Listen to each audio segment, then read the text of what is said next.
5 minutes? Okay. Thank you, Council. I wrote a letter to our local Member of Parliament, Louise Upston, and it related to our state highway one that runs through Tokoroa. And the reason I wrote that is a letter to the editor that I'd sent to the South Waikato News didn't get published. Now, neither of those, the South Waikato News or our local Member of Parliament, sort of acknowledged, or even it wasn't published, that it wasn't something that I got any feedback from. And I did say to the Member of Parliament that if we were unable to interact with things through the local newspaper and the letters to the editor didn't get published, it would be nice through legislation to have universities picking up the 8 or 10 councils that live around. The undergraduate student body does a local newspaper which is free to everyone's home in that area, so that the population get a nice newspaper with regards to it being academically rigorous because it's from a university, and then we'd have a lot of students down the back, be they engineering or public policy, interacting and giving some news back to the community. So that was my reaction for it not being published. Now, what the letter to the editor was on about was the Leith Place changes said that there was going to be a 1 lane running through State Highway 1 both ways. And I made the point that having a 1 lane both ways, if there was any blockages, that's the blockage of the main artery for our town. Now, what came from that thought process was, if Leith Place was, the development was all about reducing the amount of flow that happens with State Highway 1, then we get into a situation where at the moment it's very efficient, but if it slows the traffic up, it then clicks off, and Bill Meacham will be able to, because he goes to the roading board things, if it's like T-Rail, if it slows down, then they bypass the town. So what's now come from this whole thing is that it's cheaper, rather than bypassing T-Rail, it's cheaper to go off Hora Road, down Old Taupo Road and bypass all 3 towns and then come out by the mill. So my question to the editor was raising that, is the Leith Place development all about restricting State Highway 1, which forces at a national level to then bypass this town, Patauru and T-Rail?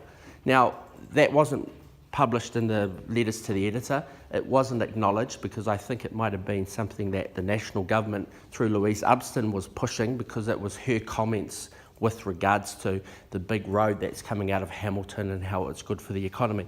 So I'm raising it with you as council that I believe that there's something going on behind the scenes, because there's a lot of disquiet out in the community. There's a submission going around where 71% of the people are objecting. So there's a common sense in our community that's asking the question, what's Leith Place all about? Now, stage 1 could be 2 to 4 million, but there's stage 2 and stage 3 to come after that, and it's been priced at 21 million.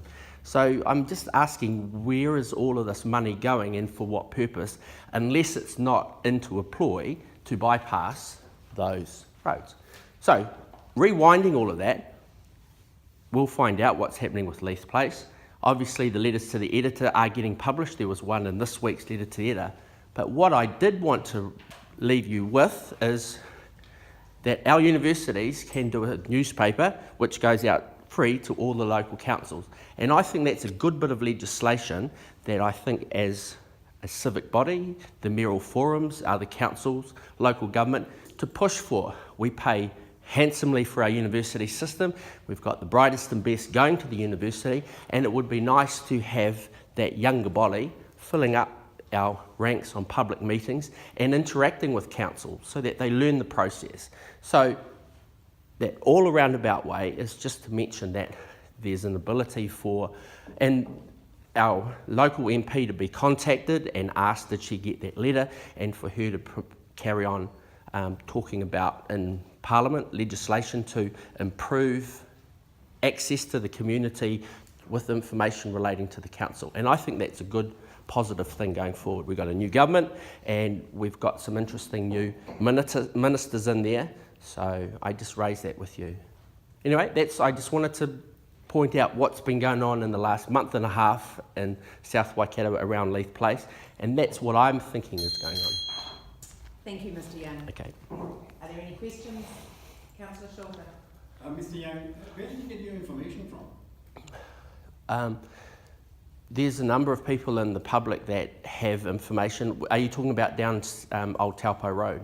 Yeah, the whole thing. Well, it was Louise Upston talking about State Highway being a one lane either way through South Waikato. So you've got members of Parliament, you've got people whose relatives work on the roading talking about the cheapest way down Old Taupo Road. So there's that common sense again that's out in the community. I just rolled it all together just to present to you. Thank you, Mr. Young. Thank you. Thank you. Right, our next speaker is Lana